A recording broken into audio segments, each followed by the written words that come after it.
할렐루 소리 외치며 할렐루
시간이 되었습니다.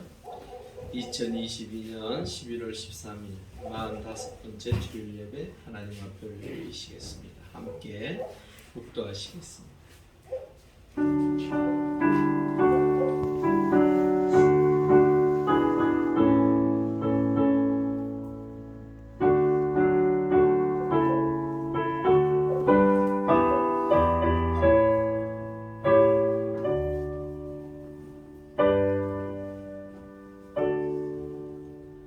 할렐루야. 아버지 하나님 은혜를 감사함을 돌립니다.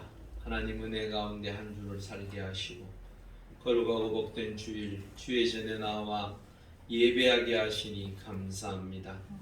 우리의 영혼이 날마다 주와 동행하며 하나님의 은혜 가운데 살 때에 그 크신 은혜를 사모하며 그 손길을 통하여 매일의 삶의 자리가 형통하며 은혜를 누리며 살기를 소망하오니 오늘 온전히 아버지 하나님 앞에 드려지는 예배를 통하여 우리의 영혼이 다시 한번 새 힘을 얻게 하시고 아버지 하나님의 은혜 가운데 한 주를 살아갈 때에 부족함이 없도록 채우시고 또한 인도하여 주시옵소서.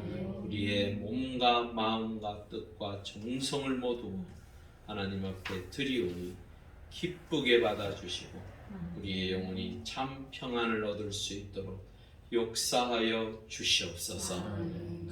감사함을 돌려오며 예수님의 이름으로 간절히 기도 올리옵나이다. 아멘. 우리 함께 좋으신 하나님 찬송하시겠습니다.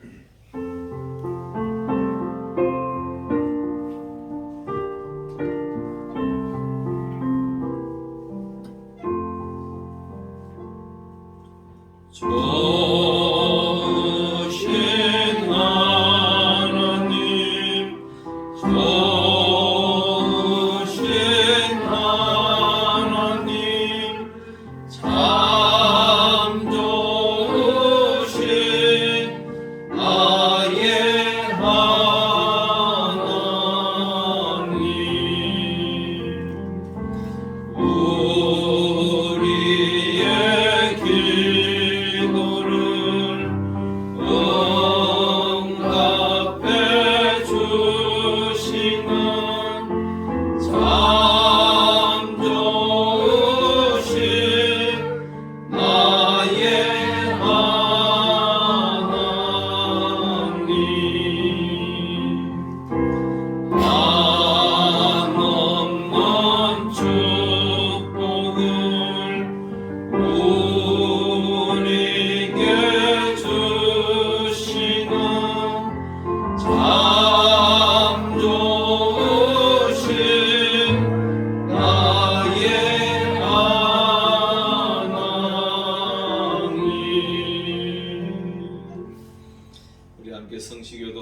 교동문 30번 시편 67편입니다. 하나님은 우리에게 은혜를 베푸사 복을 주시고 그의 얼굴을 우리에게 비추사 주의 얼굴을 땅 위에 주의 구원을 모든 나라에게 알려주소서. 하나님이여 민족들이 주를 찬송하게 하시며 모든 민족들이 주를 찬송하게 하소서. 온 백성은 기쁘고 즐겁게 노래할지니 주는 민족들을 공평히 심판하시며 땅 위의 나라들을 다스리실 것이니이다. 하나님이여 민족들이 주를 찬송하게 하시며 모든 민족으로 주를 찬송하게 하소서. 땅 위에 소산을 내어 주었으니 하나님 곧 우리 하나님이 우리에게 복을 주시리로다. 하나님이 우리에게 복을 주시리니 땅의 모든 끝이 하나님을 경외하리로다. 사도신경으로 우리의 신앙을 고백합니다. 전능하사 천지를 만드신 하나님 아버지를 믿사오며 그의 아들 우리 주 예수 그리스도를 믿사오니 이는 성령으로 잉태하사 동정녀 마리아에게 나시고 본디오 빌라도에게 고난을 받으사 십자가에 못 박혀 죽으시고 장사한 지 사흘 만에 죽은 자 가운데서 다시 살아나시며 하늘에 오르사 전능하신 하나님 우편에 앉아 계시다가 주님으로서 산자와 죽은 자를 심판하러 오시리라. 성령을 믿사오며 거룩한 공예와 성도와 성교통하는 것과 죄를 사하여 주시는 것과 몸이 다시 사는 것과 영원히 사는 것을 믿사옵나이다. 아멘. 우리 함께 찬송가 89장입니다.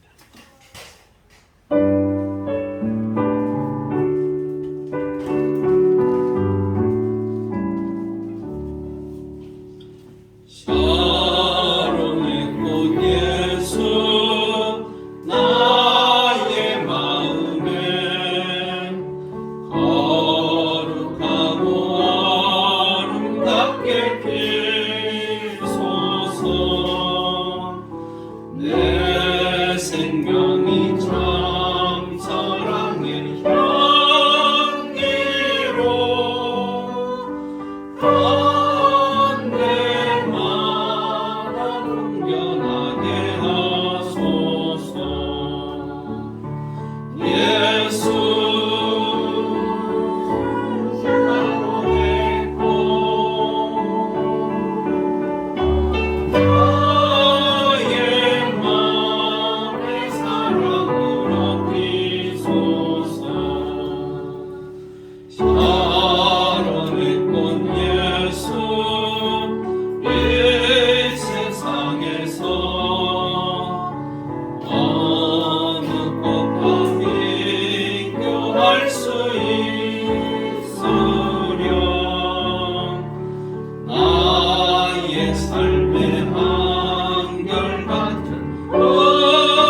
목사님 기도해 주시겠습니다.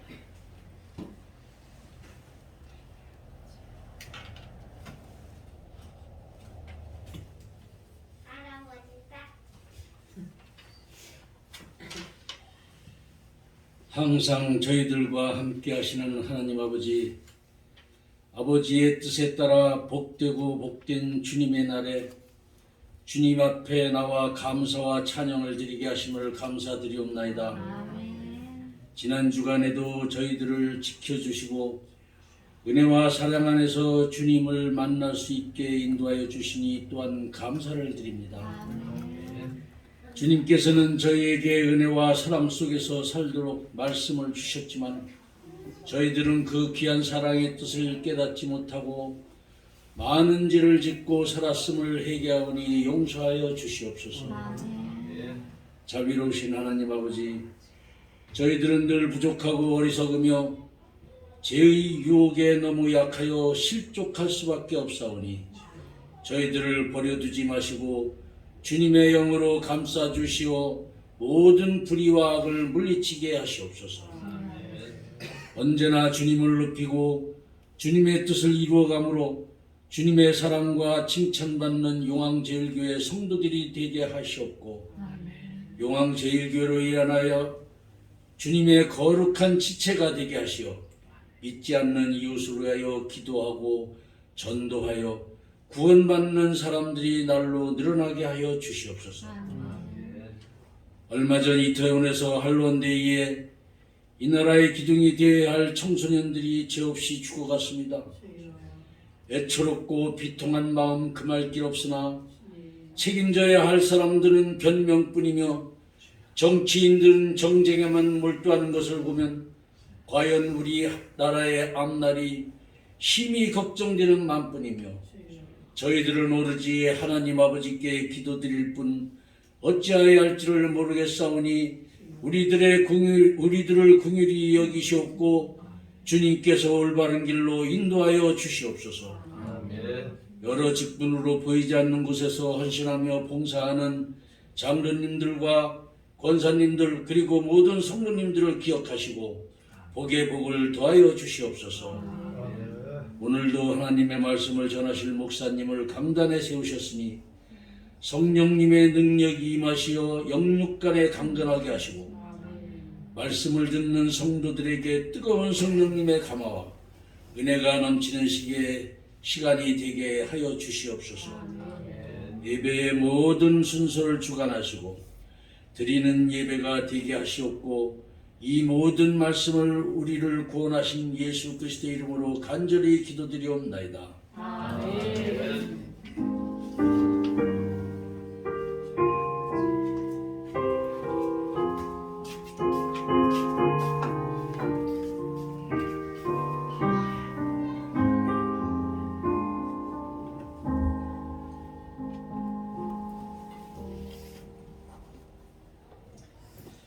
하나님 말씀 보겠습니다. 출애굽기 17장 8절에서 16절 말씀입니다.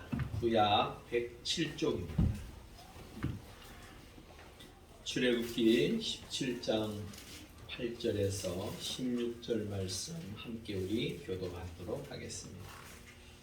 제가 먼저 읽습니다. 그때에 아말렉이 와서 이스라엘과 루비딤에서 싸우니라. 모세가 여호수아에게 이르되 우리를 위하여 사람들을 택하여 나가서 아말렉과 싸우라. 너희는 내가 하나님의 자기 손에 손잡고 산꼭대기에 서리라. 여호수아가 모세의 말대로 행하여 아말렉과 싸우고 모세와 아론과 훌은 산꼭대기에 올라가서 모세가 손을 들면 이스라엘이 이기고 손을 내리면 아말렉이 이기더니 모세의 팔이 피곤하며 그들이 돌을 가져다가 모세의 아래에 놓아 그가 그 위에 앉게 하고 아론과 훌이 한 사람은 이쪽에서 한 사람은 저쪽에서 모세의 손을 붙들어 올렸더니 그 손이 해가 지도록 내려오지 아니한지라. 여호수아가 칼날로 아말렉과 그 백성을 쳐서 무찌르니라. 여호와께서 모세에게 이르시되 이것을 책에 기록하여 기념하게 하고 여호수아의 귀에 외워 들리라.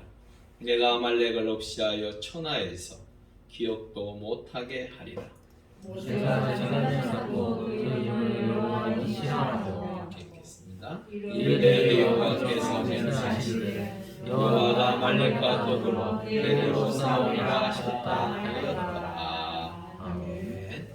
우리 전우자로 인사하시죠. 한 주 평안하셨습니까?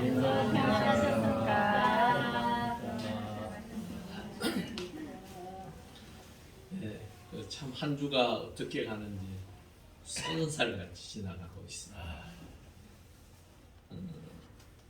참 그 일주일을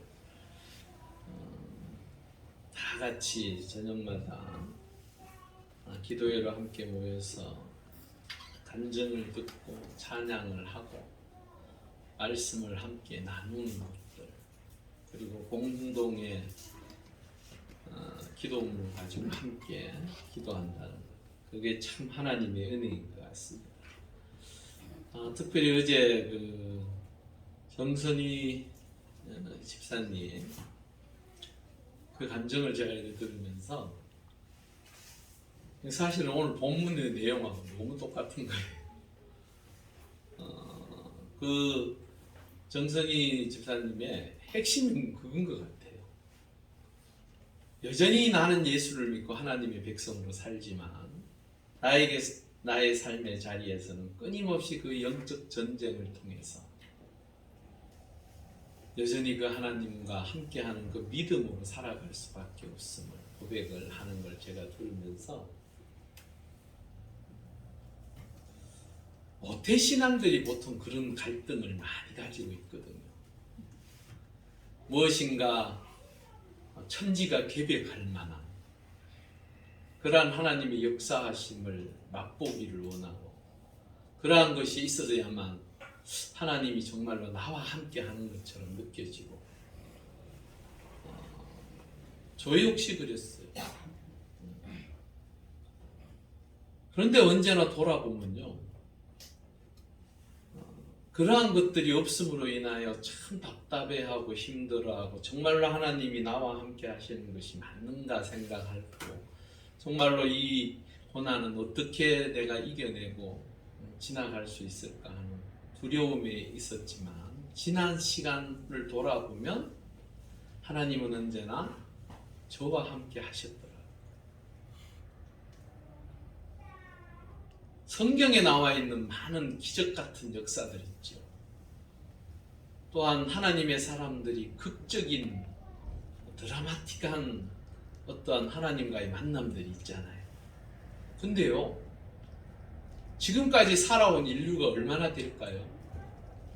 얼마나 되겠습니까? 한 100억 될까요? 100억이라는 그 숫자 속에서 그 사람들은요, 손에 꼽힐 정도밖에 되지 않아요.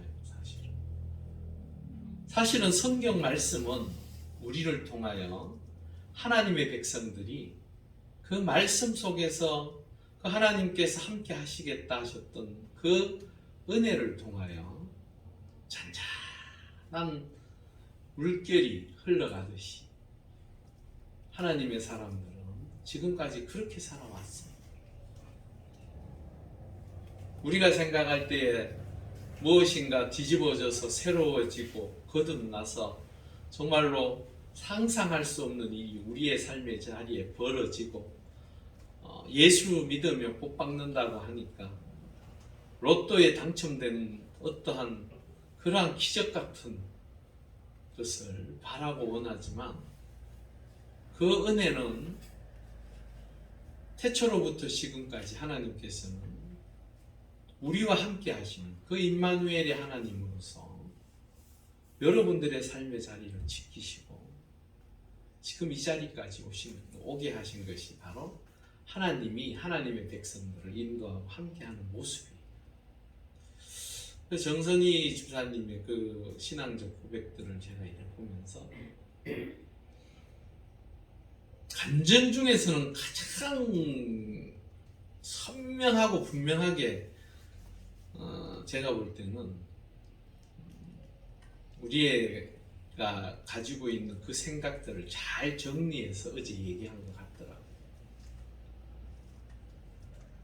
거기에 덧붙여서 오늘 동역에 대한 이야기들을 할 것인데 자신과 함께 했던 믿음의 동역자들, 함께 연대했던 기도의 동역자들, 그것이 더할 때에 하나님의 사람들의 삶의 모습은요, 믿음 안에서 더 풍성해질 거예요. 그 풍성함을 지금 누리고 있는 것 같더라고요. 마지막에 왜 랍스터 얘기를 했잖아요. 그거 어떻게 보면요, 삶 속에 뭐 별것 아니에요. 맞죠? 뭐 지금 제2의 전성기를 누리고 있잖아요. 나름 방송도 잘하고 있고, 뭐 라디오도 하는 거 알고 계시죠? 뭐 하는 것, 그런 것들이 요즘 상당히 사람들한테 입소문이 나고 좋은 영향력을 끼치고 있더라고요. 랍스터 한 마리 못 사 먹을 정도는 아니잖아요, 이제. 그런데도 그것을 감사할 수 있다라는 게, 그게 참 은혜가 되더라고요. 그리스도인들에게 있어서 뭐 특별하게 엄청난 것이 나에게 주어져야만 감사할 수 있다는 것은, 그것은 오만입니다. 착각입니다. 하나님의 사람들은 내 삶의 자리에서 그 감사의 거리를 찾고자 할 때에 그 은혜가 넘치는 거예요. 그 이야기를 하는데, 야, 저 제대로 된 예수쟁이가 됐네 라는 생각이 들더라고요. 처음에 시작할 때는 불안하네. 도무지 저 입에서 뭐가 나와서 감동을 주려고 하나. 솔직히 말해서 좀 걱정이 많았어요. 그런데 마지막 그 이야기를 하는 그 모습을 보면서, 하나님의 사람들이 올 한 해를 살아오면서 특별히 나에게 더 크고 더 좋은 것이 주어지지 않았지만 그래도 그 하나님께서 나를 지키셨기에 내가 여기 있다라고 고백할 수 있는 것, 그분이 나를 지켜서 나의 생명이 하나님의 은혜 가운데 살아 숨쉬고 있다라고 고백할 수 있는 것, 그게 바로 하나님의 백성들의 삶의 모습인 줄 믿습니다. 그것을 누리셔야 돼요. 이 아말렉과의 전쟁은요, 사실은 이스라엘 백성들이 출애굽한 이후에 첫 번째 치루었던 전쟁입니다. 어쩌면 이 아말렉과의 전쟁은 영토 확장을 위한 정복 전쟁이 아니에요. 세상이 끝나는 날까지 우리가 싸워야 할 구조적인 악과의 전쟁을 이야기하고 있습니다. 그러니까 이것이 물리적인 어떠한 우리의 삶의 자리에서 치고받고 싸워야 될 그런 문제가 아니라 나의 영적 세계에서 끊임없이 부딪히고 그 영적으로 맞닥뜨려지는 구조적, 전혀 견고하여서 결코 무너지지 않을 것 같은 그 악과의 전쟁을 통하여 우리가 어떻게 살 것인가, 어떻게 그 악을 넘어갈 것인가, 이겨낼 것인가, 그 이야기를 하는 게 바로 아말렉 전쟁입니다. 그래서 뭐 다른 어떠한 것도 사실은 별 그렇게 중요한 게 아니에요. 우리의 삶의 자리에서 믿음의 사람들이 우리가 벌써 한 많은 시간들을 다니엘 기도회를 통하여 그분들의 간증을 들으면서 하나 딱 발견하는 건 무엇이냐면, 우리의 삶은 끊임없이 나의 삶의 자리에서 영적 전쟁을 통해서 그곳에 굴복하면 패하는 것이고, 그것을 이겨내면 하나님의 은혜의 역사가 갑절로 임한다라는 것을 우리가 깨닫게 되는 거예요. 이 아말렉 전쟁도 똑같습니다. 우리 영적으로 끊임없이 부딪혀지는 이 전쟁을 우리가 어떻게 이겨낼 것인가. 이 아말렉에 대한 창세기 36장 에서의 족보에 나와 있습니다. 제가 그것은 기록 안 해놨습니다. 12절에 보면 에서의 아들 엘리바스의 첩 딥나의 아들이라는 기록이 되어져 있어요. 사실은 이스라엘과의 친족, 즉 하나님께서 세워가는 하나님의 사람의 하나의 친족, 그 공동체를 이루었던 사람이라는 거예요. 누구와요? 에서와 야곱. 이 두 사람이 사실은 쌍둥이잖아요. 쌍둥이로서 쌍둥이는 정말 가깝더라고요. 말이나 행동이나 생각하는 것들이 비슷해요. 근데 이 두 사람은 이제 완전 판이하게 다른데, 하나님의 사람으로서 그래도 하나님께서 이삭에게 축복하셔서 준 자녀들이, 그래서 신명기 23장 7절에 보면 너는 에돔 사람을 미워하지 말라. 그는 내 형제임이니라. 애굽 사람을 미워하지 말라. 내가 그의 땅에서 객이 되었습니다. 여기에 보니까 에돔 사람을 미워하지 말라. 왜요? 친족이기 때문에. 하나님께서 축복하신 두 족속이기 때문에. 그래서 미워하지 않는다라는 것은 전쟁을 하면 됩니까? 안 됩니까? 안 되죠. 기본적으로 전쟁을 하면, 전쟁은 내가 그 상대편을 죽여서 빼앗는 거잖아요. 예? 그런데 사랑하는데 전쟁을 할 수 있나요? 없죠. 그런데요, 하나님께서 얼마나 진노하셨는지 세상 끝날까지 아말렉을 처벌할 것이라, 징벌할 것이라는 말씀을 하세요. 왜 그랬을까? 신명기 25장 17절에서 18절 우리 한번 읽어보겠습니다. 시작. 너희는 애굽에서 나오는 때에 아말렉에게 행한 일을 기억하라. 곧 그들이 너를 길에서 만나 내가 피곤할 때에 내 뒤에서 너희 약한 자를 쫓고 하나님을 두려워하지 아니하였느니라.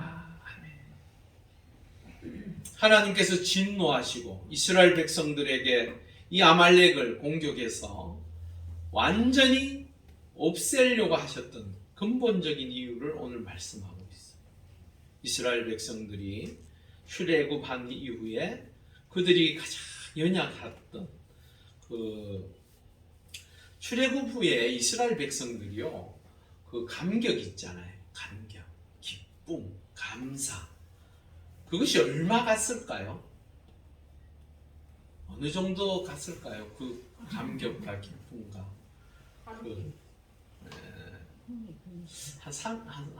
한 3일 정도는 갔던 것 같아요. 한 3일 정도. 근데 그 이후부터 닥치는 문제 앞에서 이들은 어떻게 했냐면 불평하고 원망하고 불만을 토해냈습니다. 가장 근본적인 문제들의 앞에서 이스라엘 백성들은 하나님께서 해결하실 것을 기대하지 아니하고 자신들이 겪어왔던 삶의 자리에서 그 힘들고 어려웠던 것을 통해서 도리어 하나님을 향하여 원망하고 불평했습니다. 그러니까 사람의 생각이요, 감사와 기쁨과 감격이 있을 때는 발걸음이 어떻습니까? 가볍습니다. 맞죠?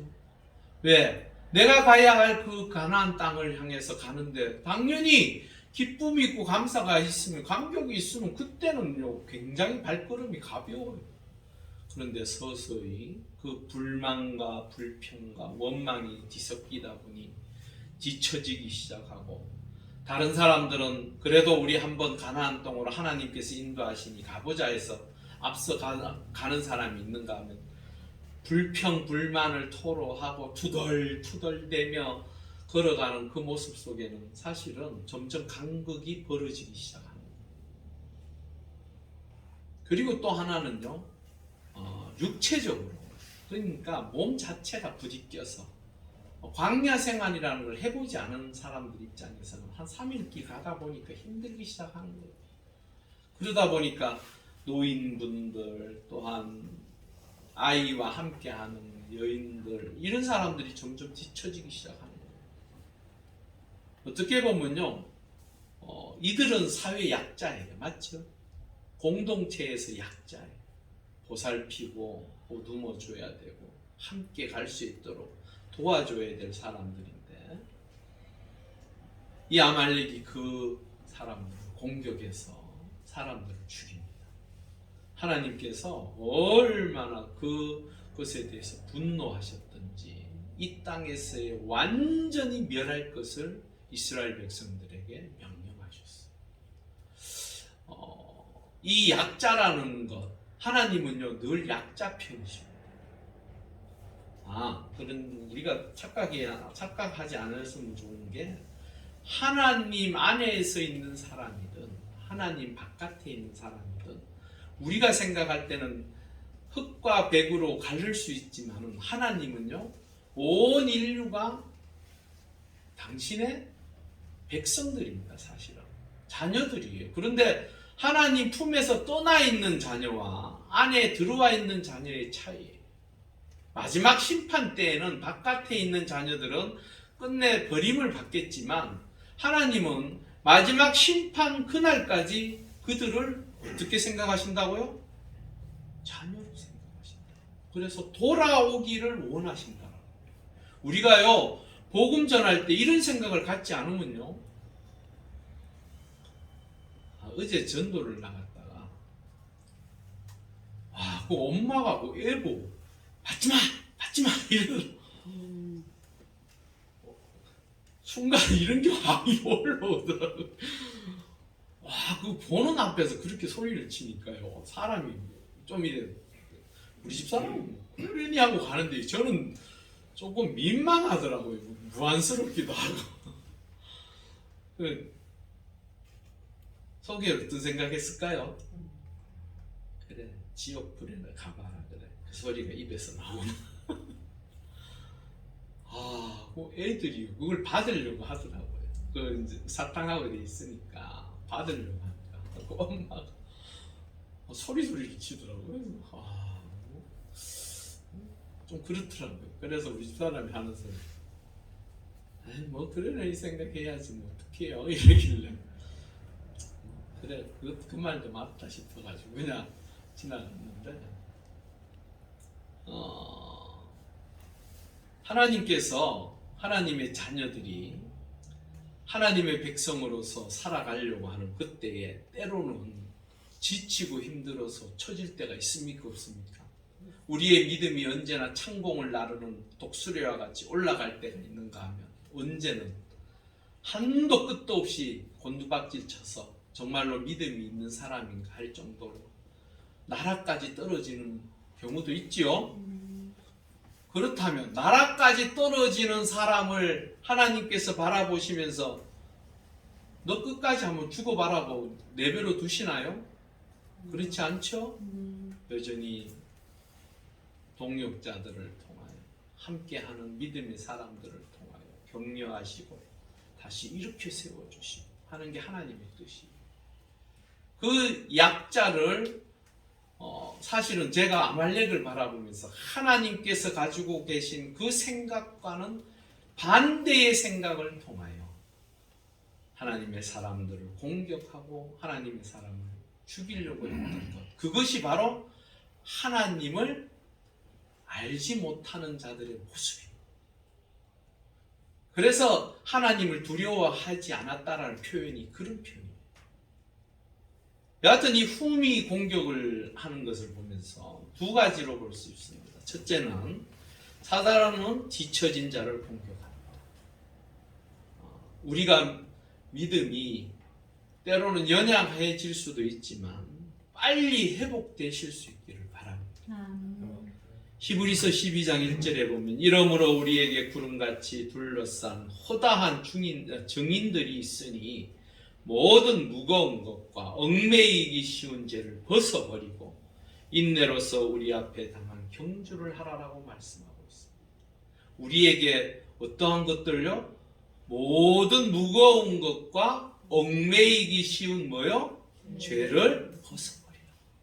하나님의 백성들은 하나님 앞에 나와 회개하면 그 하나님께서 새로운 힘을 주시고 하나님의 은혜 가운데 더욱더 붙들어 주시고 인도하시는 분이신 줄 믿습니다. 그럼에도 불구하고 이 죄를 끝까지 붙들고 있는 사람들이 있어요.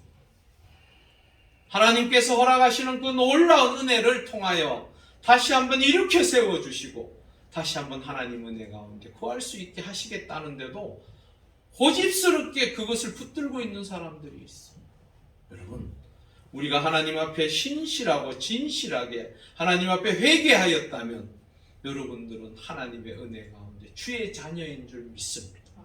더 이상 죄가 여러분들을 얽매일 수 없다라고. 그리고 인내로서 우리 앞에 상한 경주를 최선을 다해 가야 할 줄 믿습니다. 믿음 생활은요, 사실 마라톤과 같습니다. 마라톤은 제가 마라톤 선수들을 보면요, 왜 저 짓을 할까? 전 그런 생각이 많이 들어요. 왜 저 많은 종목들 중에 왜 저 종목을 택했을까? 42.195 그게 보통 거리입니까? 마라톤에서 사실은 그 마지막 승정거를 전하던 그 사람은 죽었습니다. 42.195 마지막 문턱을 넘고 승리했다라는 말을 전하고 죽었어요. 인간의 한계지요. 사실은 한계에 도전하는 건데, 제가 참 이해 안 되는 거 두 개가 있는데, 산 타는 거, 뭐 8,000봉을 뭐 올라갔단, 그거 왜 올라가는데? 집에 있는 동산에 한 200m 되는 거 올라갔다가 내려오면 건강에도 좀 갈긴데, 8,000m 올라가가지고 고산병 걸려가. 여러분, 고산병 힘듭니다. 그것도 굉장히 힘들다 그러더라고요. 왜 그 짓을 할까? 아니, 제 스스로가 생각해 볼 때 때로는 그런 생각들을 하는데요. 중요한 것은 우리 인생의 길이 마라톤과 같다. 마라톤 선수들 얘기 들어보면요, 중간에 한 35km대쯤 되면 이제 거의 막 포기하고 싶은 마음이 거의 90% 이상이에요. 나 이제 더 이상 못 가. 힘들어. 지쳤어. 더 이상. 그런데 그것을 이겨낸 자만이 결승점에 도달할 수 있는. 스포츠에서는 1등, 2등, 3등을 매기지만 하나님의 백성들이 걸어가는 믿음의 마라톤은요, 1등, 2등이 중요한 것이 아니라 하나님 은혜 가운데 그 삶의 여정을 끝까지 인내하며 경주하는 데 목적이 있습니다. 그래서요, 저는요, 때때로 그런 이야기를 해요. 신앙의 맷집을 키우십시오. 제가요, 목이 짧잖아요. 그래서 보통 맞아가지고는 아프질 않아요. 정말 그렇다니까. 그 의학적으로 그 증명된 거예요. 목이 짧은 사람들은 이 충격이 빨리 완화된대. 그리고 받는 것도 덜하고. 그래서 맷집 하나는 저도 좋습니다. 예전에 17명한테 맞을 때도 뻔하게 잘 지켰어요. 죽다 살았지만. 여하튼간에 그러한 신앙의 맷집. 여러분, 사단은요, 늘 여러분 곁에 와서 툭툭 건드려 봅니다. 어떻게 반응하는지 본단 말이에요.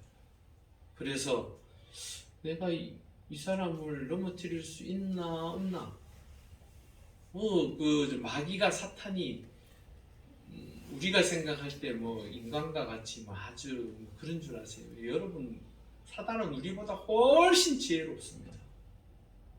여러분들을 넘어뜨리려고 할 때 그 툭툭 치는 잽은요, 여러분들이 가장 약하다고 생각하는 부분을 치고 들어오는 거예요. 여러분들이 맷집을 키우실 때 정작 약한 부분은 다리인데 상체만 키워서 그 맷집이 커질까요? 다리가 약해서 후들거리고 있는데 그러면 어디를 키워야 될까요? 다리를, 근육을 키워서 맷집을 키워야지요. 여러분들의 연약한 부분들이 물질이라면, 돈이라면, 또한 명예라면 그런 부분들을 이겨낼 수 있도록 위해서 하나님 앞에 기도하고 그것을 이겨낼 수 있도록 늘 말씀으로 무장하고 맷집을 키우시라는 거예요. 전체 다를 키우라는 게 아니에요. 내가 가장 연약해야 하는 부분, 그것을 키우실 수 있기를 바랍니다. 그럴 때에 하나님의 은혜 가운데 우리가 뒤처지지 않습니다. 두 번째로, 사탄은 하나님을 두려워하지 않는 척합니다. 자신이 세상을 지배하며 모든 것을 할 수 있다라고 허세를 부리고 위협합니다. 자신들의 작은 승리가 우리가 하나님의 은혜 가운데 누리는 놀라운 승리보다도 더 큰 것처럼 호세를 부리고 우리를 위협한다라는 거예요. 역대하 32장 아수르 왕 사네립, 역대하 32장 나와 있는 사네립이요, 히스기야 왕을 향해서 협박합니다. 어느 나라 신이 우리의 공격을 이겨낼 수 있었으며 우리 손에서 건져낸 나라가 있느냐? 맞습니까? 틀립니까? 맞습니다. 다른 나라는 다 삼켰어요. 아수르 왕이요, 다 삼켰어요. 싹 다 정복했어요. 유일하게 정복하지 못한 나라가 이스라엘이었어요. 히스기야 왕 시대 때 이스라엘을 공격했는데, 그렇게 허세를 부리던 사네립이요, 전투를 벌이다가 갑자기 자기 수도에서 연락이 와서 돌아가가지고는 자기 두 아들한테 살해를 당합니다. 그렇게 뻥뻥 치고 허세를 부리던 사네립이 죽습니다. 하나님은 이 아수르 군대를 철저하게 멸망시켜. 마귀는요, 자신들이 한 조그마한 거 가지고 우리를 협박합니다. 여러분, 속지 않기를 바랍니다. 우리의 영혼 하나님 손에 있다면 그분께서 지키실 것입니다. 여러분이 하나님의 자녀라고 고백한다면 하나님께서 붙들어 주실 것입니다. 마가복음 1장 23절에서 24절 우리 한번 크게 읽어보겠습니다. 시작. 마침 그들의 회당에 더러운 귀신이 들린 사람이 있어 소리질러 이르되 나사렛 예수여, 우리가 당신과 무슨 상관이 있나이까? 우리를 멸하러 왔나이까? 나는 당신이 누구인 줄 아노니 하나님의 거룩한 자니이다. 사단은요, 하나님을 모르는 게 아니에요. 단지 외면하고 싶을 뿐이에요. 자신이 그것을 알면서도 그 생각을 하기를 싫은 거예요. 왜? 마지막 결론은 어떻게 날 것인지 명확하게 알고 있기 때문에. 여러분, 사단에게 쏟지 않기를 바랍니다. 사단은 여러분들을 두려워합니다. 하지만 여러분들을 두려워하는 이유는 여러분 자신을 두려워하는 것이 아니라 여러분들이 함께하는 그 하나님 때문에 두려워하는 줄 믿습니다. 아멘. 강하고 담대하십시오. 아멘. 내 속에 두려움이 혹시나 치고 올라오거든 사단아 물러가라. 나는 하나님과 함께하는 자녀이다. 나는 하나님의 백성이다. 나와 함께하는 이는 너보다 강하시다라는 것을 입술을 통하여 고백하실 수 있기를 바랍니다.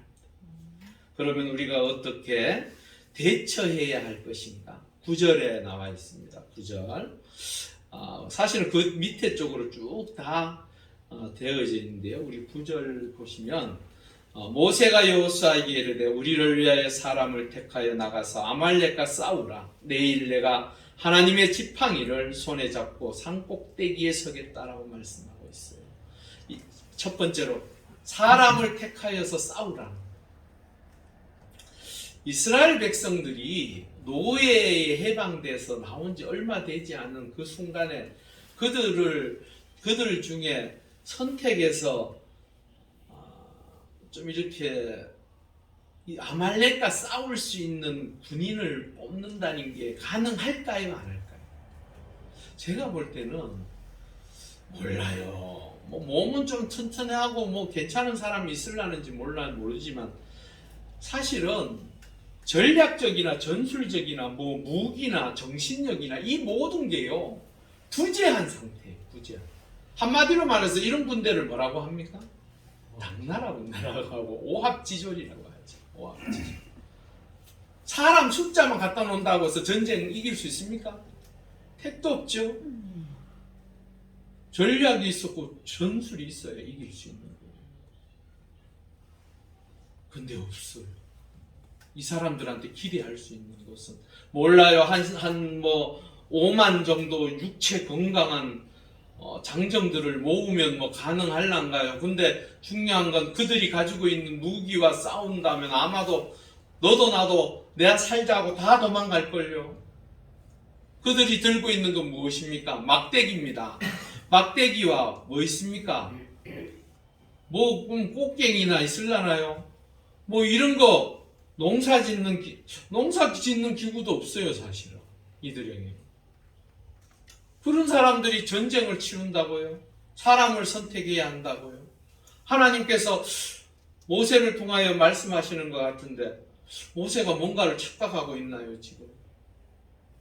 200만, 장정만 60만이라고 하지만 60만이 그래 앞에 나서서 죽을 사람 얼마 이렇게 그냥 인해 전술로 밀어붙여야 하나요? 근데 그것도 아닌 것 같아요. 선택하라고 말하고 있습니다. 여러분, 이 선택의 기준이 도무지 뭘까? 우리 시편 27편 3절 한번 읽어보시겠습니다. 시작. 그가 나를 대적하여 지칠지라도 내 마음이 두렵지 아니하며 전쟁이 일어나 나를 치료할지라도 나는 여전히 태어나리로다. 이게 뭐예요? 다윗의 신앙 고백입니다. 다윗의 믿음의 모습이에요. 다윗은요, 자신이 왕이 되고 싶다고 해서 왕이 된 사람이 아니에요. 하나님께서 너가 왕이 돼야겠다 그래서 탁 집어서 올린 사람이에요. 그리고는 하나님께서 그에게 은혜를 베풀어 주시면서 그 은혜 가운데 다윗이 하나님을 통하여 믿음이 더욱더 견고해지고 자라나면서 어떠한 상황 속에서도 믿음 안에서 승리하는 모습을 배우기 시작했어요. 그래서 그의 삶의 모든 최종적인 목적은요, 하나님께서 그와 함께 하심으로 백전백승했다. 그 다윗의 고백은요, 내가 힘이 있어서 내가 이 많은 군대들과 싸워서 승리했다라고 고백하지 않습니다. 오늘 뭐라고 합니까? 하나님의 은혜. 하나님께서 나를 지켜주셔서 어떠한 상황 속에서도 불리하고 또한 도무지 납득할 수 없는 전투 상황 속에서도 내가 이길 수 있었던 것은 하나님의 은혜라고 지금 고백하고 있는 거예요. 선택의 기준이 바로 그것입니다. 믿음입니다. 하나님을 향한 온전한 믿음입니다. 그분께서 함께 하시면 이 아말렉 도말할 수 있다는 거죠. 이길 수 있다는 거예요. 그 확신이 있느냐 없느냐가 바로 선택의 기준입니다. 사무엘상 14장 6절에 요나단이 자기의 무기를 든 소년에게 이르되 우리가 이 할례 받지 않은 자들에게로 건너가자. 여호와께서 우리를 위하여 일하실까 하노라. 여호와의 구원은 사람이 많고 적음에 달리지 아니하였느니라. 우리를 위하여 어떻게 하신다고요? 일하신다. 하나님께서 우리를 구원하는 것은 사람의 많고 적음이 문제가 아니라, 무기 같은 것들이 문제가 아니라, 우리는 수도 없이 많은 전쟁들을 이 땅에서도 겪었을 뿐만 아니라 세계 전쟁사에도 보면요, 수많은 전쟁이 벌어졌지만 우리가 납득할 수 없는 전쟁들이 종종 있습니다. 특별히 6.1 전쟁 같은 건요, 전쟁을 연구하고 그 전쟁을 통하여 교훈을 찾아내는 학자들이 보면 납득될 수 없는 일들이 그 안에서 수도 없이 벌어졌다. 멀쩡한 탱크들을 놔두고 모든 군대가 철수하는 경우도 있더라고요. 그걸 어떻게 설명할 것이냐. 월등한 무기를 가지고 월등한 숫자를 통해서 훈련되어진 그들의 모습 속에서 그들은 하룻밤을 지난 그 밤 사이에 다 도망가 버렸대. 이해할 수 없다. 그런데 이스라엘 백성들은 이해합니다. 하나님께서 우리를 도우셨다. 우리의 삶의 자리에 때로는 이해할 수 없는 것이 왜 없겠습니까? 제가 그 정선희 집사님 간증 중에 그 얘기가 참 마음에 와닿더라고요. 엄마를 따라서 새벽 기도를 가면서 뭔가가 변화되어지고 새로워지고 아버지도 변화될 줄 알았더니만 그 아버지는 더 날로 길을 제가 그걸 들으면서 맞다. 믿는 사람들이 하나님을 처음에 영접하고 난 이후에 그 하나님께서 모든 것을 해결해 주실 줄 알았지만 그러지 못했을 때 밀려오는 나름의 고민, 그렇잖아요. 하나님 믿으면 복 받는다고 하는데 믿는데 왜 더 어려워지고 더 힘들어지는 그 상황 속에서 내가 더 열심히 하나님을 섬기려고 하는데 나를 더 괴롭히고 더 힘들게 하는 그러한 상황들을 어떻게 설명할 거냐. 그런데요, 그 집사님이 얘기를 하면서 하나님은 하나님의 때를 통하여 때로는 그러한 것을 통하여 우리의 믿음을 더욱더 견고하게 하시고 하나님의 은혜 가운데 더욱더 가까이 나아갈 수 있도록 하신다는 그 고백이 바로 믿는 사람들이 생각하며 하나님의 말씀을 묵상해야 될 것이더라고요. 사사기 7장 3절에 보면 이제 너는 백성의 귀에 외쳐 이르기를 누구든지 두려워 떠는 자는 길라산을 떠나 돌아가라 하라 하시니 이에 돌아간 백성이 22,000명이요 남은 자가 10,000명이었더라. 근데 이 10,000명에서 얼마로 더 줄어듭니까? 300명으로. 납득할 수 없는 숫자예요. 앞에는 수십만 대군이 있는데 그들과 전투하기 위해서 33,000명이 모였는데도 많다라고. 그래서 두려워하는 자는 돌아가라고 합니다. 얼마가 돌아갔다고요? 22,000명이 돌아갔어요. 22,000명이 돌아가니까 10,000명이 남았어요. 10,000명이 남았을 때에 기도는 마음에 어떠한 생각이 들었을까? 하나님 어떻게 하시려고 이 10,000명 뭐 점점 숫자가 줄어드니까 얼마나 두려워. 그런데 결정적으로 300명만 남으라고 했을 때 그의 마음은 어떻겠을까? 완전 새카맣게 타지 않았을까? 그러지는 않았겠죠. 근데 제 같았으면 새카맣게 탔을까? 도대체 뭘 하시려고 하나님이 이러시냐? 여러분, 하나님이 함께 하시면 그 숫자가 중요한 것이 아니라 하나님을 향한 온전한 믿음과 그 하나님을 향한 신실한 믿음의 그 모습이 있을 때 우리는 승리할 수 있습니다. 그리고 모세는 하나님의 지팡이를 손에 잡고 산 꼭대기로 올라갔다라고 말씀하고 있습니다. 시편 18편 38절에서 40절의 말씀 중에요. 39절만 제가 읽어드릴게요. 주께서 나를 전쟁하게 하려고 능력으로 내게 띠띠웠다라고 말씀하고 있어요. 하나님께서 하나님의 백성들이 이 영적 전투를 치룰 때에 여러분들이 스스로 한다라고 착각하지 마십시오. 이 영적 전투는 내 힘으로, 내 능력으로, 내 경험으로, 내 지식으로 내가 할 수 있는 것이 아님을 깨달으십시오. 하나님께서 여러분들과 함께 하실 때에 이 전쟁은 승리할 것입니다. 영적 전쟁은 내 힘으로 하는 것이 아닙니다. 영적 전쟁은 하나님의 도우심이 있을 때만 가능한 것입니다.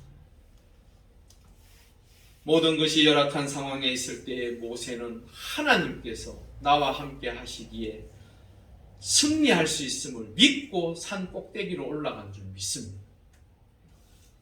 이 산 꼭대기로 올라갔다는 게 무엇입니까? 바로 기도하는 거예요. 이 산 꼭대기라는 의미가요, 사실은 두 가지의 의미를 저는 생각합니다. 첫째는 하나님과 나와의 관계가 가장 독대할 수 있는 최적의 장소입니다. 어떠한 것도 방해받지 아니하고 오로지 하나님만 집중할 수 있는 곳입니다. 바로 그것이 기도하는 곳이죠. 여러분들만이 하나님만을 향해서 집중할 수 있는 곳이 있습니다. 여러분들이 모든 것으로부터 방해받지 아니하고 오로지 하나님만을 바라보고 기도할 수 있는 골방이 있습니다. 그러한 골방을 가지십시오. 때로는요, 기도원이 필요하십니까? 올라가십시오. 세상과의 구별되어진 기도원 같은 데라도 올라가서 기도하십시오. 주님은요, 당신의 사역을 위해서 40일간 금식하시면서 광야에서 하나님과 독대하셨어요. 주님께서는 마태복음에는 아무 것에도 간섭받지 않는 골방을 통하여 하나님 앞에 기도하라고 말씀하고 계십니다. 그러한 골방을 하나 가지십시오. 그것이 여러분들이 영적 전투를 치르는 데 있어서 하나님의 은혜를 누릴 수 있는 장소인 줄 믿습니다. 또한 두 번째로는요, 지난날 나에게 역사하신 하나님의 능력을 되새기면서요, 새로운 은혜의 역사를 바라보는 곳이 바로 산꼭대기입니다. 산꼭대기에 올라갈 때 그냥 혼자 올라간 아론과 훌이 같이 올라갔지만 그에게는 무엇이 들려져 있었습니까? 지팡이요. 왜 그 지팡이라는 얘기를 성경은 기록하고 있습니다. 홍해를 가를 때에 여러분 그 홍해 영화 보셨습니까? 그 홍해를 향하여 두 손을 번쩍 들었을 때 무엇을 들었던가요? 지팡이를 들었어요. 그 지팡이는요, 하나님의 능력이 임재하는 상징적인 것이었어요. 바로의 술객들이 뱀을 지팡이를 통하여 만들었을 때 그 뱀들을 다 먹은 것이, 잡아먹은 것이 무엇이었습니까? 모세의 지팡이였습니다. 바로 하나님의 임재. 그 지팡이를 가지고 산꼭대기에 올라간 것은 바로 하나님의 임재를 다시 한번 경험함으로 이 전쟁 속에서 하나님의 역사를 강구하기 위해서 올라간 곳이 바로 산꼭대기입니다. 산꼭대기에 그냥 아유 전쟁을 어떻게 하고 있나 걱정이 돼서 올라가 보고 지고 있으면 기도하고 이러려고 올라갔나요? 아니요. 하나님께서 준비하신 그 은혜를 사모하며 그 지팡이를 가지고 산꼭대기에 올라간 것입니다. 우리의 믿음의 사람들도 하나님께서 나와 함께 하셨던 그 임재를 경험하기 위해서 그 골방을 찾아 들어가십시오.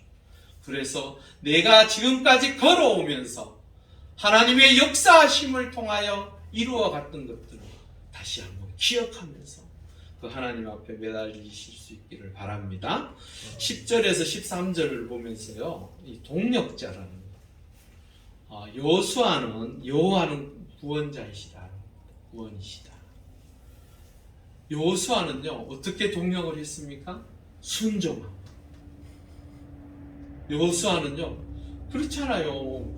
몇 사람 뽑아가지고 간들 그게 전쟁에서 이길 수 있다라는 확신이 사실은요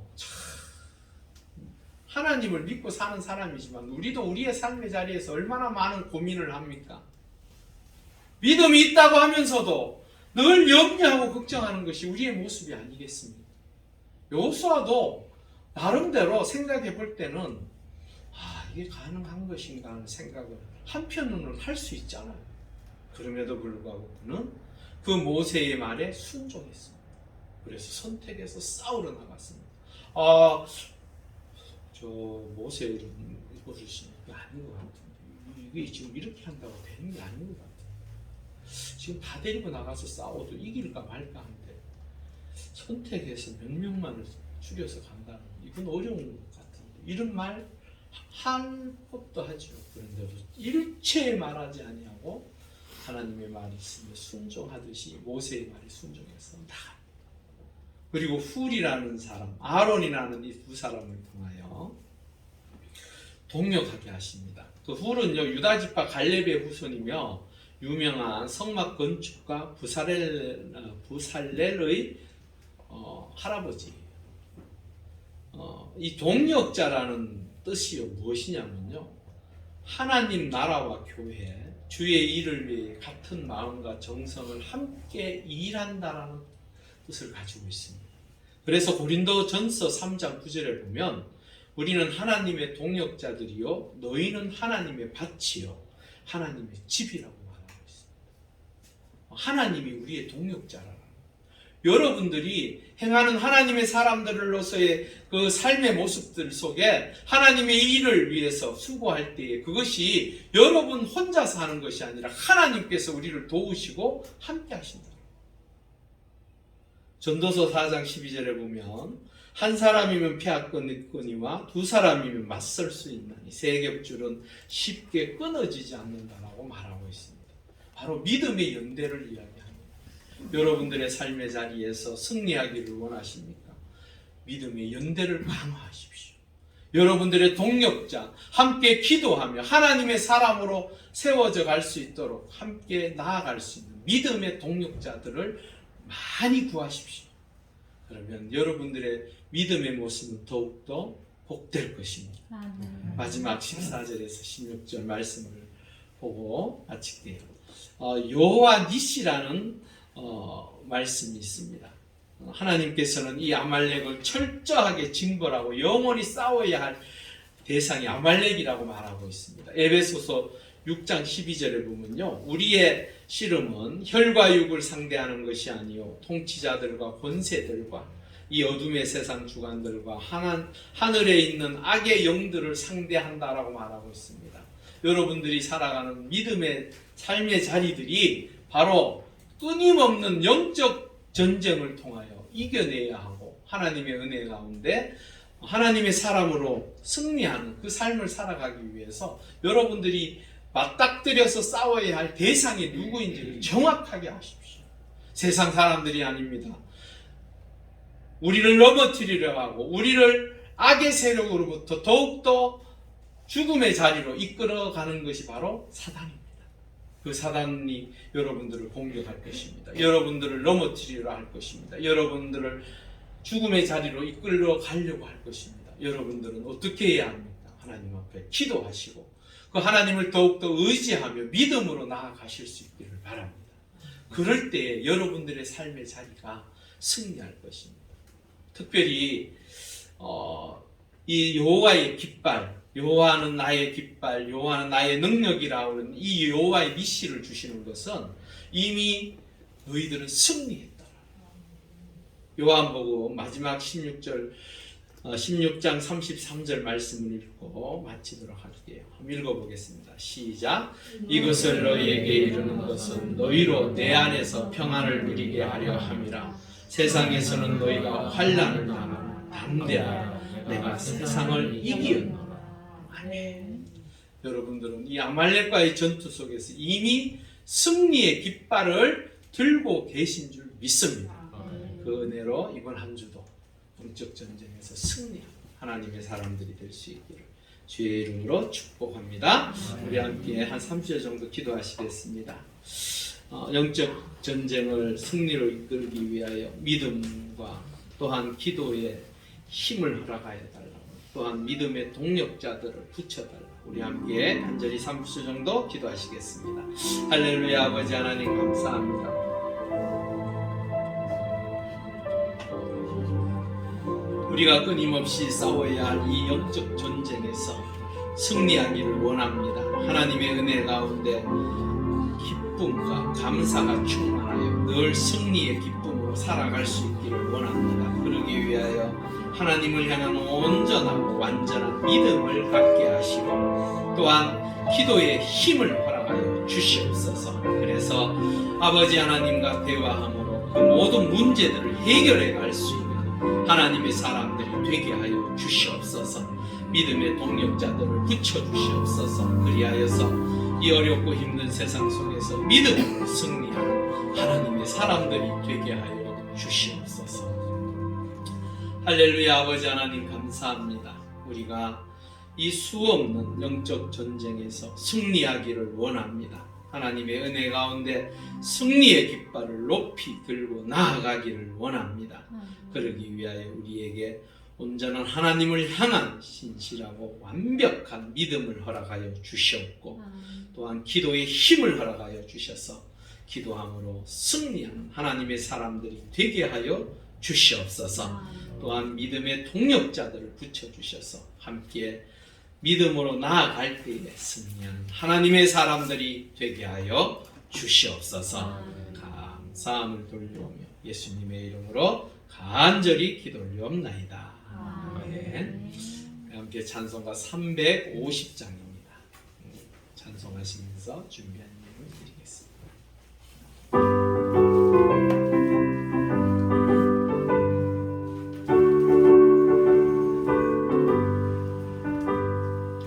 우리들이 싸울 것은 혈기 아니요 우리들이 싸울 것은 육체 아니요 마귀 권세 맞서서 헤쳐버리고 죽을 영혼 살릴 것일세 한마음으로 힘써 나세 한마음으로 힘써 싸우세 악한 마귀 군사들과 힘써 싸워서 성전거를 올리기까지 우리들이 입은 값새가 아니요 우리들이 가진 검은 강철 아니요 하나님께 받아가진 평화의 복음 거룩하신 말씀이로다 한마음으로 힘써 나세 한마음으로 힘써 싸우세 악한 마귀 군사들과 힘써 싸워서 성전거를 올리기까지 악한 마귀 죄 아무리 강할지라도 우리들의 대장 예수 앞서가시니 주저 말고 용감하게 힘써 싸우세 최후 승리 얻을 때까지 한마음으로 힘써 나가세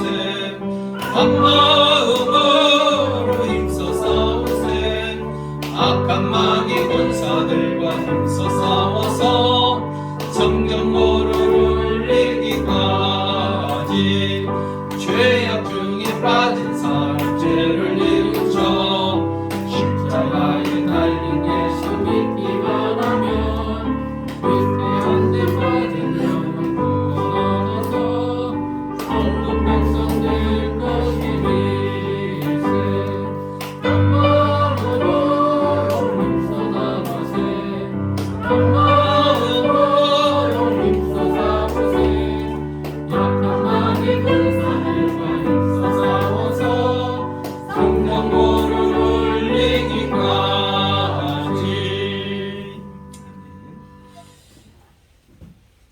함께 기도하도록 하겠습니다. 할렐루야. 아버지 하나님, 주의 거룩한 백성들이 한 주를 살아가면서 주의 은혜 가운데 살았음을 고백하며 귀한 예물 준비하여 하나님 앞에 드립니다. 아버지 하나님, 주의 백성들이 드린 손길 기쁘게 받아주시고 저들의 삶의 자리가 날마다 하나님의 은총으로 충만케 하여 주시옵소서. 특별히 요리 하나를 구분하여 하나님 앞에 드립니다. 기억하여 주시고 하나님 앞에 드리는 그 손길이 주의 은총으로 더욱더 풍성하여서 그 삶의 자리가 복되게 하시고 하나님의 은총을 통하여 더 많은 것들로 영광 돌리며 하나님을 찬양하며 삶의 고백을 통하여 날마다 승리할 수 있도록 도와주시옵소서. 가정과 삶의 자리도 지켜주시고 모든 것들이 주의 은혜로 더욱더 풍성하여질 수 있도록 도와주시옵소서. 생일 감사함을 드린 하나님의 사랑도 기억하여 주시고 날마다 주의 은혜 가운데 강건케 하시며 하늘의 지와 명철을 주셔서 또한 학업하는 데 있어서 부족함이 없도록 도우시고 인도하여 주시옵소서. 추수감사함을 미리 드린 아버지 하나님 백성 기억하여 주시고 아버지 하나님의 은혜가 삶의 자리에 언제나 풍성하게 하여 주시오며 날마다 하나님 앞에 더 기쁨으로 드리기에 부족함이 없도록 하나님께서 채우시고 인도하여 주시옵소서. 주 이름 금들인 하나님의 사람들 기억하여 주시옵소서. 날마다의 삶의 자리마다 아버지 하나님께서 인도하여 주셔서 날마다 기쁨과 감사가 충만하게 하시고 날마다의 삶의 자리가 하나님의 인도하심으로 승리하는 복된 삶이 되게 도와주시옵소서. 이번 한 주도 지켜주시고 인도하심으로 하나님의 놀라운 은총을 누리는 귀한 한 주가 되게 하여 주시옵소서. 사함을 돌리며 예수님의 이름으로 간절히 기도올리옵나이다. 네. 교회 소식 전해드립니다. 교회와 목회자, 전도 대상자를 위해서 기도하시고요. 코로나19 종식을 위해서 조금 더 열심히 기도하셔야겠습니다. 조금 더 자꾸 늘어나는 것 같아요. 12월 때는 8만 명까지 예상을 하더라고요. 그러니까 어떻게 하든지 빨리 이제 더 이상 확대되지 않도록 위해서 기도하시고, 다음 주일은 추수감사주일입니다. 하나님 은혜 가운데 한 해를 돌아보시면서 그 은혜에 감사하는 주일입니다. 우리가 기쁨으로 드려지는 추수감사주일이 되었으면 좋겠습니다. 주일 계속적으로 전도하고 있습니다. 다니엘 기도회가 이제 얼마 남지 않았어요. 이제 13일, 오늘이 13일째죠. 이제 다음 주일 그리고 월요일이 마칩니다. 21일 긴 것 같은데도 빨리 지나갑니다. 참 많은 은혜들을 받습니다. 그 은혜 가운데 많이들 참석하셔서, 그래도 우리는 우리 교회 교인들 숫자에 비하면 많이 참석하는 거예요. 사실은 한 70% 참석하죠. 70% 참석하는 것 같은데, 근데 어떻게 또 한편으로 보면 당연한 건데 예, 여하튼 그렇게 하시고 조금 더 기도하시면서 마지막 잘 마무리할 수 있도록 위해서 기도하시고, 전도 대상자들 추수감사주일 예배 때 초청하셔서 함께 예배 드리셨으면 좋겠습니다. 기도하시는 분들 이제 한 해 마무리 이제 열매를 거두어야 되잖아요. 전도 대상자들을 초청하셨으면 좋겠고요. 그 다음에 그동안에 나오지 않던 성도들을 위해서 또 기도하시고 연락하셔서 또 함께 했으면 좋겠습니다. 식사가 준비되어 있습니다. 우리 함께 맛있게 드시고 교제 나누셨으면 좋겠습니다. 예, 뭐 특별한 거 없으면 하나님은 너를 지키시는 자 찬송하신 후에 축도함으로 예배를 마치겠습니다.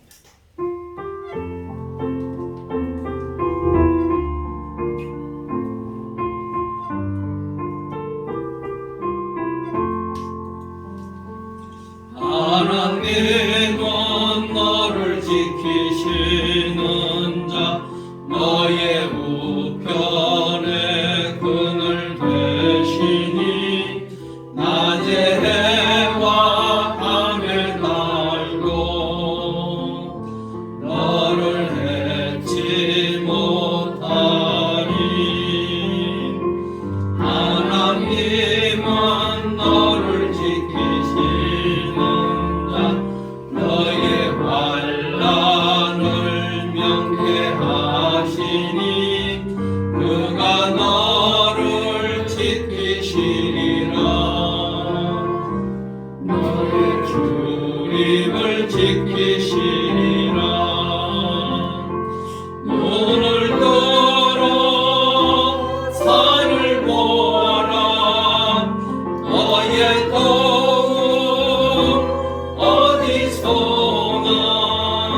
천지 지으신 나를 만드신 여호와께로다. 우리 함께 기도하시겠습니다. 아버지의 뜻을 따라 죽기까지 우리를 사랑하신 예수 그리스도의 은혜와 우리를 자녀 삼으시고자 독생자를 아낌없이 내어주신 하나님 아버지의 사랑하심과 지금도 우리의 삶의 자리를 보호하시고 인도하시는 성령님의 역사하심이 영적 전쟁의 승리를 위해 하나님을 향한 온전한 믿음과 기도의 역사와 연합을 통해 아말렉과의 싸움에서 반드시 승리하리라 믿고 나아가는 주의 백성들의 머리 위에와 믿음의 공동체인 용왕 제1교회와 그리고 우리의 조국 대한민국 위에 지금으로부터 영원히 함께 하시기를 간절히 축원하옵나이다.